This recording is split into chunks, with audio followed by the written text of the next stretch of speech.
Welcome to Closer to Venus. I'm Johnny Burke, and today's guest is Uma Alexandra Beepat. She is a certified angel guide, spiritual medium, and Reiki master. She uses her intuitive gifts to help her clients find freedom from fear, limiting beliefs, and emotional pain. Uma, welcome to the show. Thank you. Good morning, and thank you for having me, Johnny. How are you today? Pretty good for a Sunday. So tell me, what prompted you to learn about Reiki mediumship and past lives? So it's interesting. I didn't really have a strong desire to follow either of the paths. It's one of those things that we come through our experiences through living. I became a licensed massage therapist back in 2009.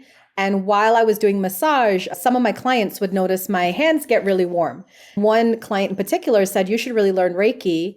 So I actually came in through massage, through Reiki, and then it just kind of led to everything else. And speaking of which, the Reiki masters, healers, or just the discipline itself seems to be a destination for spiritual seekers. Why do you suppose that is? It's very easy to learn. It's very mainstream now. There's actually a lot of great healing modalities. I'm certified in over 40 of them. But Reiki is well known because it's been around for a long time. It does work. There are studies that are proving the benefits and effects of Reiki. It's now more widely accepted because it's now being accepted in hospitals. You can find Reiki practitioners being paid to be in hospitals now, whereas before we had to do everything on a volunteer basis.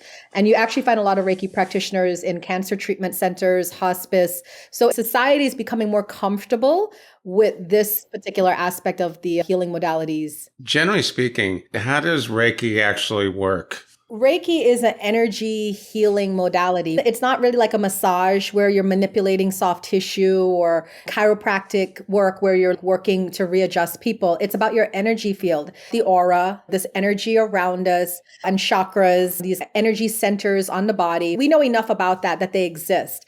So Reiki works to bring energy in to depleted people. So the idea behind Reiki, Rei means universal, Ki means life energy. So the translation of Reiki is universal life energy. What it means is that we as people run ourselves down. The schedules, the life we're living, it's not conducive to health and wellness. We work too much. We don't sleep enough. We don't eat right.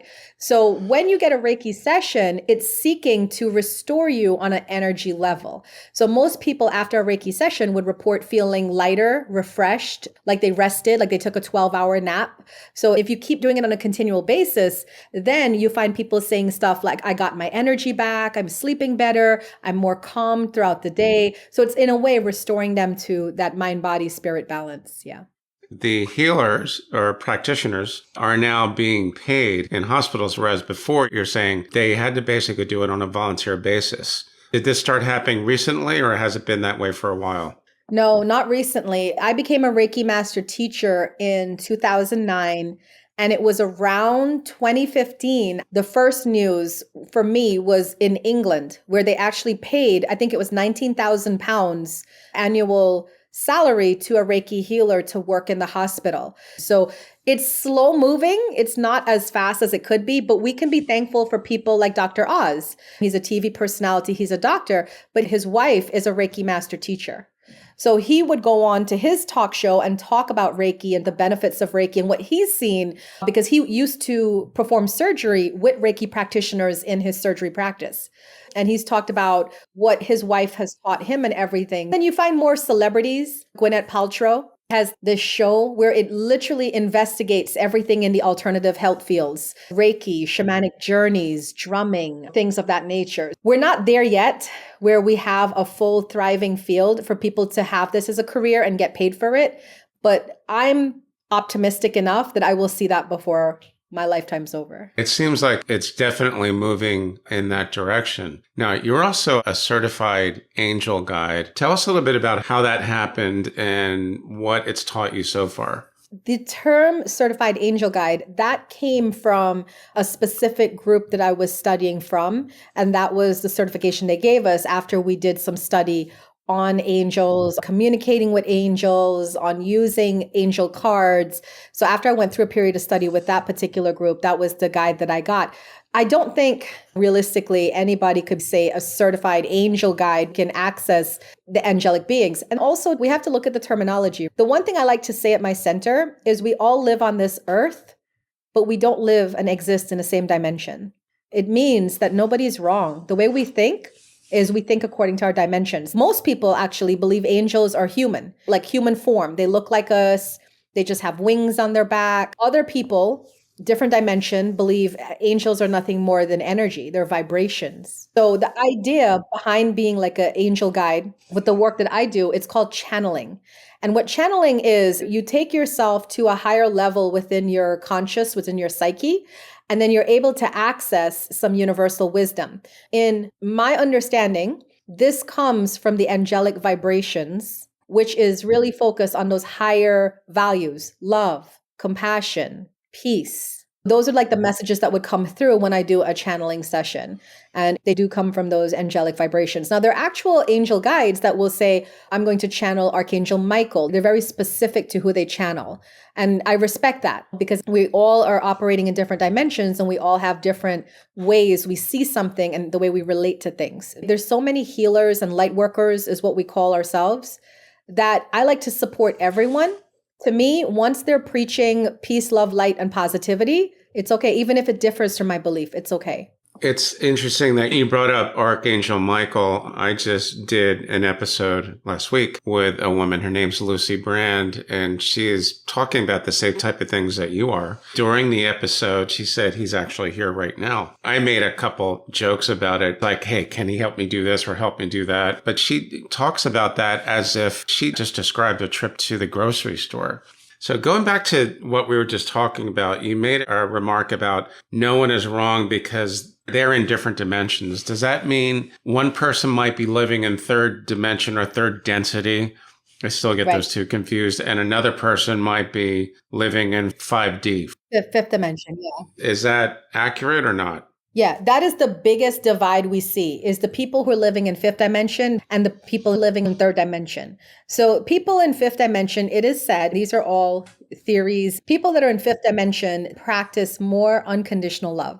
So you and I can have an argument. We can decide to separate and no longer be friends, but somebody in fifth dimension wouldn't look at the negativity of that. They would just see it as, I still love this person, but our paths are leading us in different directions. We're differently aligned. So I release them with love. It's like a conscious breakup. Somebody who lives in third dimension still operate to principles like right and wrong, good and bad. That's where we start to see the heatedness coming in. Like, if you don't believe what I believe, you're wrong. And that's what we see the majority of the earth is. It's filled with third dimension. What light workers are trying to do is create more of that fifth dimensional energy. We're trying to raise the dimensional aspects of people so that we can all be living in that fifth dimensional reality where it's okay to have differing opinions and everyone still love each other. So what kind of people would you suggest to go and seek an angel guide as opposed to a shaman or a past life regressionist or an energy healer for that matter? Shamanism, energy healing, they're related disciplines, aren't they? Yeah, and I can tell you on the different types of light workers, why you go to each one specifically. So if you go to an angel guide, or they're more commonly known as like a tarot card reader or an angel card reader or oracle card reader, you go there for like higher advice. You're going through something in your life. You're probably going through some difficulties in a relationship.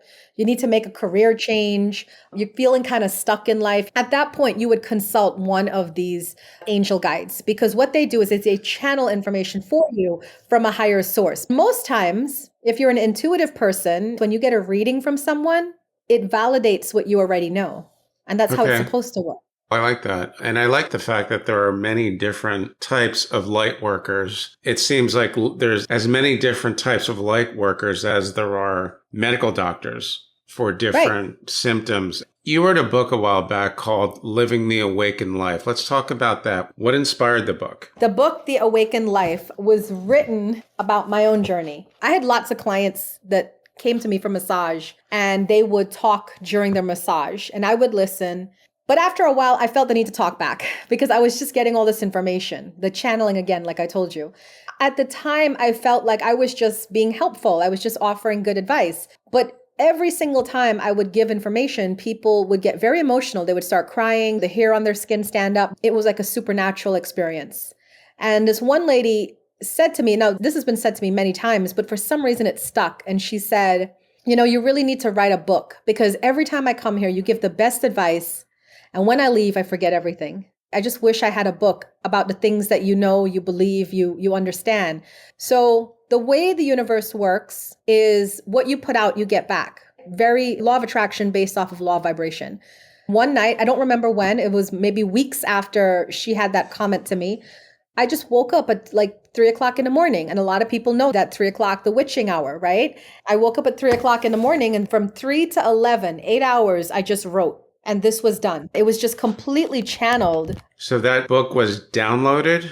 Yeah. Is that what that's called? I've talked to people that have described themselves as scribes for spirit, which I think is very close to, if not the same thing that you're describing with living the awakened life. So with the clairsenses, most people know about clairvoyance, the gift of seeing, and clairsentience, the gift of feeling. I have claircognizance, which is the gift of knowing, which is what channelers use when they're accessing this information. Lots of intuitives talk about ascension, waking up. Why do you suppose this is happening now? It's been happening longer. What I've noticed in the metaphysical community is that there's awakenings in waves. There was that awakening moment in 2000. Remember when we all were like doomsday, 1999, the computers, all that, right? That was the first wave of awakening, was 2000. I came in on that wave. Then after that, it was 2012. That was like another wave. And then we are supposedly having another wave that came in at 2020. It's relative to your awakening. When it happened again in 2012 and 2020, you're seeing what people are going through, but you already went through it. But then if you awoke in 2012, then it feels new because everybody's going through the same thing at the same time. Why does it happen in waves? That is a good question. The only thing I know is that the Schumann resonance scale does predict it. When they start to see those high spikes go up, they know that the consciousness is raising yet again. There are many theories about it. Some people say it's alien oriented, that we're all aliens and they flip a switch and some of us turn on at certain parts in time. A lot of people also say it's the collective consciousness growing. As we all awaken, we add to mother brain. I really want to say it happened with the 70s kids, the hippies. We talk about the indigo children. Now they have rainbows and crystals. My belief is that the hippies, the children of the 60s and 70s, were the scouts. So if we have these enlightened, very high vibrational beings coming from different planets, but they won't send the whole community at the same time, right? For safety reasons, they won't send the whole community. You send scouts. So I feel the hippie generation were scouts. That's why they just didn't fit in. They were like, I don't want to shower in this planet. Make love, not war. Give me the drugs. I just need to tap out. This is crazy here. They got everything backwards here. You can probably lean on your claircognizance to answer a lot of these questions because it's knowing. Is it alien based? According to a well-known medium that I did interview a while back, they prefer to be called star beings and refer to themselves as our star family, because alien means apart. From what I'm told, they don't like to consider themselves as being apart from us. So I believe I'm a starseed. Right? Okay.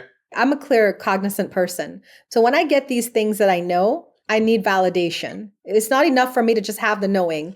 We got to create some form of checks and balances. So I went to 3 different readers on 3 different continents, one in America, one in Australia, one in Europe. And they all said on different readings, I'm Pleiadian. The Pleiadians are the spiritual teachers. When I started to look up the Pleiadians, I very much identify with a lot of what was written. If someone was to say you're alien, I don't take offense to it because I do believe in aliens. I do believe that we have this community between our world and theirs. But I just believe also too, there's a very strong 3D reality still existing on this planet. This planet is very much run by a matrix. Until we break out of that fear energy, we can't really realize our divinity until we stop being afraid. Going back to the starseed, briefly describe for us what exactly is a starseed. So a starseed is someone who has extraterrestrial origins in past lifetimes. For instance, I told you I am not the typical metaphysical teacher. I debunk a lot of things because I'm a claircognizant and things just don't make sense. I don't really necessarily believe in old soul. Like people like to say, oh, that person's old soul. They say somebody who's lived on earth many, many times, they have a lot of rich wisdom. There is a belief that all souls originated at the same time. The energy, the substance, the particle of all of us originated at the same time. So how could somebody be an old soul indicating they're older than other souls? It doesn't make sense.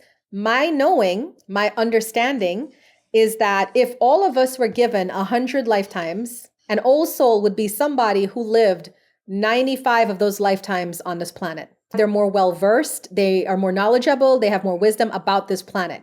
A starseed has varying degrees.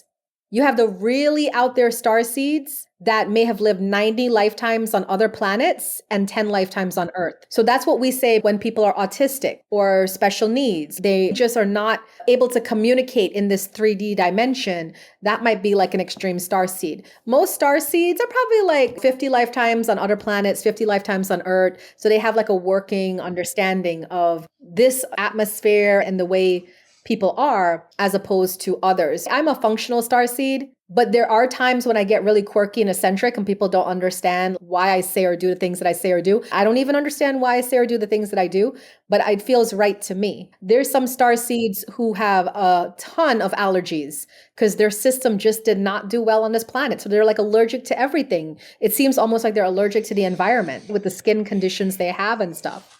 People talk about not only past lives, but past lives on other planets. And since people talk about being reincarnated from other planets, other worlds, or whatever you want to call it, I don't think it's very far-fetched at all. I think it would be deeply silly of anyone to think that this is the only planet with intelligent life. That makes no sense at all. So I have a funny story. I'm a past life regression therapist. And I did a past life regression on a woman from Australia. I was expecting her to go to a past life here on Earth. And she described in vivid detail being a crystal person. I have never heard this before. What you do as a past life regression therapist is you put the person in a hypnotic trance. And then when they're under hypnosis, you ask them questions. So it's easy for me to get people into a deep enough trance. Her eyes were fluttering and everything. And I was like, where did you come from? And she said, the wall. The wall where? In the cave, in the days when dinosaurs roamed the earth and everything. And she said she just came out and she came with the wee little ones. I mentioned she's Australian, very cute accent. She was like, I came with the wee ones. And there was a lady from a village who helped them assimilate and take on human form and teach them how to be human. And so she's saying that there's crystal people sprinkled throughout the world. It was just interesting. I've heard so many people flash back to different timelines, and some of them are not from this earth. So I'm a believer. When you talk about doing past lives and doing the regression work, do ancient civilizations like Atlantis or even Lemuria come up? I haven't personally had somebody come up from Atlantis or Lemuria, but I did have someone, a gentleman, flash back to another planet. He was telling me about life on the planet. He was saying that on Earth, it's so exhausting because where he's from, you communicate telepathically. You don't use words. It's considered the most basic form of language. And he just talked about a lot of stuff. And I was just like, wow. That's the cool thing about the work that I get to do, because I get to hear people's stories that are locked in their psyche. And it's as interesting to me as it is to them. That's a benefit to your practice. Speaking of the modalities that you practice, which ones do you think can tell us the most about existential questions like, why are we here? What is our purpose? And what really happens when we die? There's a lot of great channelers right now. Abraham Hicks, Esther Hicks, who channels the teachings of Abraham. But there's a great guy named Lee Carroll. He channels Cryon. And what I like about those channelings is that Cryon is, of course, by definition, alien, because he's not from this planet. Yet he speaks about the success of humans. He says, through Lee Carroll, that the pyramids were not built by aliens. He shows Lee Carroll how the pyramids were built using manpower. I went to one of the talks where they were talking about Easter Island, and Lee Carroll was showing how you can move those big rock structures down to the beach, because they said it had to be by alien. So that's a person that I found very interesting to listen to. Also, Dolores Cannon. She's amazing. I'm glad you brought that up because I have an upcoming guest who's going to talk about a regression technique that is Dolores Cannon's techniques. You just mentioned something about how the pyramids were built. Did you get an idea that it was some kind of sonar? It wasn't just people using manpower lifting the rocks. How did they do it? This is what I walked away with. He was saying it was all just the people. But from what I saw in my own abilities, I saw aliens did come and give instructions on how humans can do it using human strength, using human capabilities. I don't know if they mentioned the sonar or anything like that. I'll tell you something. I did go to Egypt. I did see hieroglyphics on temple walls, and there were aliens in those hieroglyphics. There's one in particular on a cave wall. I don't know where it is, but it's one where it shows two men. They're holding sticks, and above them it looks like There's a UFO in many of those hieroglyphics, and I saw it. And people would say, oh, it could be a rock, but why is it elevated? And they make it in a way where it's way above the people below, like to show it's in the air. It's very interesting. Really interesting. Okay, so you like some of the channelers to answer those questions. I do. I'm a channeler. What has to happen, in your opinion, for the metaphysical world to basically not be lumped in that same category as New Age, pseudoscience, and things like that? I don't believe a lot of the light workers today are properly trained. So the problem is we are bringing our own selves down. When you go to a light worker just jingling bells or rubbing something on your forehead and telling you the cancer's gone, and then the cancer doesn't go, that looks terrible, not just on that person, but on the community as a whole. If you're a new person to this field and you get the wrong healer or the wrong light worker, chances are 90% you're never coming back to this field again. You're going to think we're all quacks, we're all crazy. But what I would like to say is there's a lot of us that have taken the time to study, to learn, to meditate, to understand what this is, and to teach from a respectable place. I do mentorship twice a year, and it's a very grounded approach into this world. A lot of people that come here, they're not mentally and emotionally stable.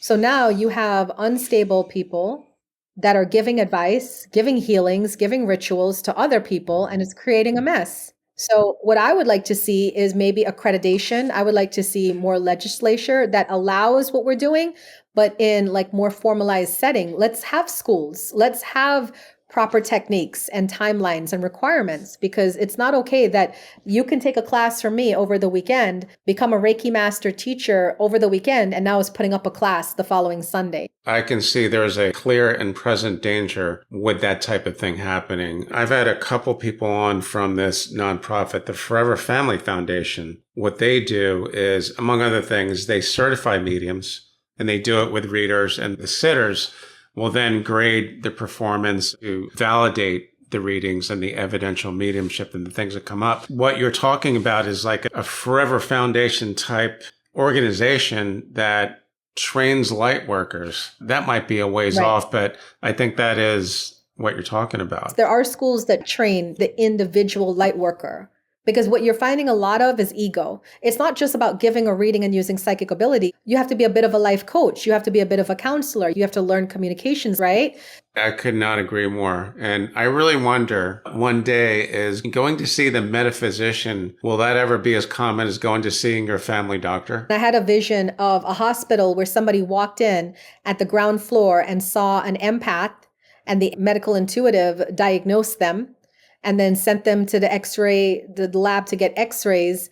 And then they went upstairs to a herbalist doctor to get a tincture, then acupuncture done, and then they left. So I do have a vision of that's coming. I just hope I get to see it before I go. If not, I'm sure we're going to be returning at some point, more than likely. Maybe we'll go to a different planet and we'll reunite with Prince and David Bowie and everyone else. And that would be wild. That would be pretty incredible. Uma, thanks so much for joining us today. Very, very good content. How can our listeners find more about you online? So I have a link tree, and I know you'll list the link tree, and also my website, thelotusandthelight.com. You've been listening to Closer to Venus. I'm Johnny Burke. If you enjoyed today's episode, please consider subscribing. You can also leave us a review on iTunes as well. For more information, please go to closertovenus.com. Thanks again for tuning in, and we'll see you next time.